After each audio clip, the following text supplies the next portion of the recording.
राजधानी रायपुर के बूढ़ा तालाब धरना स्थल में जांजगीर जिले का युवक शिक्षा नीति में बदलाव की मांग को लेकर पिछले 6 दिनों से भूख हड़ताल पर बैठा हुआ है, मगर प्रशासन को ना तो इसकी मांग सुनाई दे रही है और ना ही धरना देने वाला दिखाई दे रहा है। मांग सिर्फ इतनी सी है कि पहली कक्षा से 8वीं तक की पढ़ाई में जो बच्चों को भी ढील दी जा रही है, सरकार ने जो नीति बनाई है कि पहले से 8वीं तक के किसी भी बच्चे को एग्जाम में फेल नहीं करना है, इस नीति को बंद किया जाए।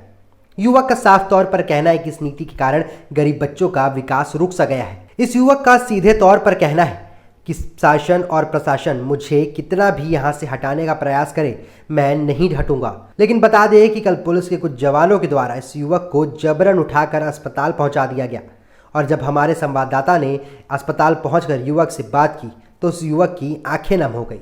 युवक ने क्या कहा आप खुद ही सुन लीजिए। एक युवा है जो जांजगीर चांपा ज़िले से है, पिछले कुछ दिनों से भूख हड़ताल पे डटा हुआ है। भूख हड़ताल पे डटे होने का कारण आपको पिछले समाचार में बताए थे, पिछले खबरों में बताए थे। 8वीं और 5वीं जो बोर्ड है, जो शिक्षा से हटा दी गई है, जो बोर्ड है उससे हटा दी गई है, उसकी मांगों को लेकर युवा डटा हुआ है, जिसे पुलिस इनका कहना है कि पुलिस वाले हैं जबरन उठाकर यहाँ ले आई है। क्या कारण था कि पुलिस वाले आपको यहाँ उठाकर ले आई? सर ये लोग जो टीम है डॉक्टर्स की, वो चेक करने गए थे और चेक भी किए। उसके बाद शायद बोले कि नॉर्मल है बोले, और वो लोग आ गए। उसके आधे घंटे बाद फिर पुलिस वाले गए, बोले कि हमें बोला गया है कि आपको एडमिट करना है। तो मैं बोला कि भाई अगर एडमिट ही करना था तो डॉक्टर मुझे पहले ही बोलते कि आप कमज़ोर हैं, आपको एडमिट करना है। वो तो ओके बोले थे मुझे। तो ये लोग ले गए, पता नहीं ये लोग फर्जी बनाए हैं कागजात या कैसे बनाए हैं, मुझे नहीं पता। उसके बाद ना मैं नहीं आया, दोपहर की बात है, और ये लोग फिर वापस आ गए। फिर ये बोले कि तुम्हें इलाज नहीं करवाना है तो तुम लिख के दे दो कि मुझे इलाज नहीं कराना है।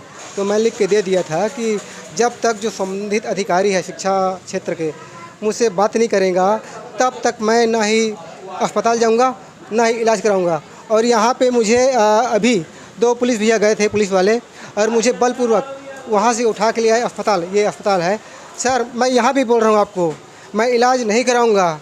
अगर मुझे कोई भी इलाज किया तो उसका प्रतिकार करूँगा। अगर मुझे बोतल चढ़ाया तो मैं फेंक दूँगा, मगर मैं किसी को सहयोग नहीं करूँगा, ना मैं इलाज कराऊँगा। कुछ होगा तो ये लोग जिम्मेदार रहेंगे। क्या चाहते हैं अभी आप? क्या मांगे हैं आपकी? क्या चाहते हैं आप? सर शिक्षा स्तर में बच्चों का भविष्य खराब हो रहा है सर, मुझसे रहा नहीं जाता सर। क्योंकि देखिए जो मैं काम कर रहा हूँ ना, वो काम उनको करना था जो शासन में है। वो तो भाई मुखिया है छत्तीसगढ़ का, उन्हें नहीं दिख रहा है कि शिक्षा स्तर कितना कमज़ोर है। मुझे क्यों करना पड़ रहा है?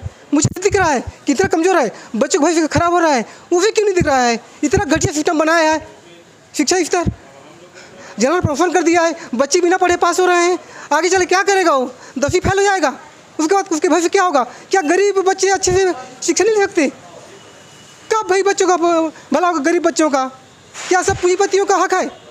आप देखिए सरकारी स्कूल में कौन पढ़ता है? गरीब बच्चे, कभी पैसे वाले नहीं पढ़ते। मगर वहीं आपका सैनिक स्कूल है, नवोदय विद्यालय है और ये केंद्रीय विद्यालय है, उसमें कौन पढ़ते हैं? गरीब बच्चे नहीं पढ़ते। ना ही सरकारी स्कूल के बच्चे पढ़ते हैं, सब वही वाला बच्चे पढ़ते हैं, प्राइवेट स्कूल के बच्चे पढ़ते हैं। इतना धोखा हो रहा है गरीबों के साथ।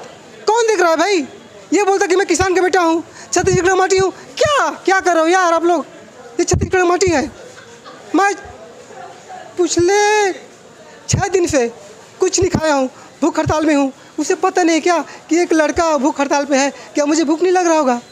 मुझे भूख लग रहा है। मगर भाई मेरे अंतरात्मा से एक आवाज़ आती है कि नहीं यार, अगर सिर्फ एक दिन और शायद तुम्हारी बात सुने सरकार, बच्चों का भविष्य बन जाएगा। अगर एक दिन और यार, ऐसे एक दिन कर करके आज मुझे 6वां दिन हो गया। मुझे पता है मुझे कितना भूख लग रहा है, मैं कितना तड़प रहा हूँ, मगर भाई मुझे चिंता है बच्चों के भविष्य की। अगर मैं नहीं लड़ा ना तो कोई लड़ने वाला नहीं है। 10 साल हो गए सिस्टम को ख़राब हुए, अभी तक किसी ने आवाज़ नहीं उठाया। मैं अकेला आवाज़ उठाया हूँ। अब चाहे इसमें जान चली जाए या कुछ भी हो जाए, मैं पीछे हटने वाला नहीं हूँ। किस प्रकार से इस युवक की मांग सरकार पूरा करती है, देखने योग्य बात होगी आने वाले समय में। कैमरामैन टिगेश के साथ मैं योगेश यादव, रायपुर, छत्तीसगढ़।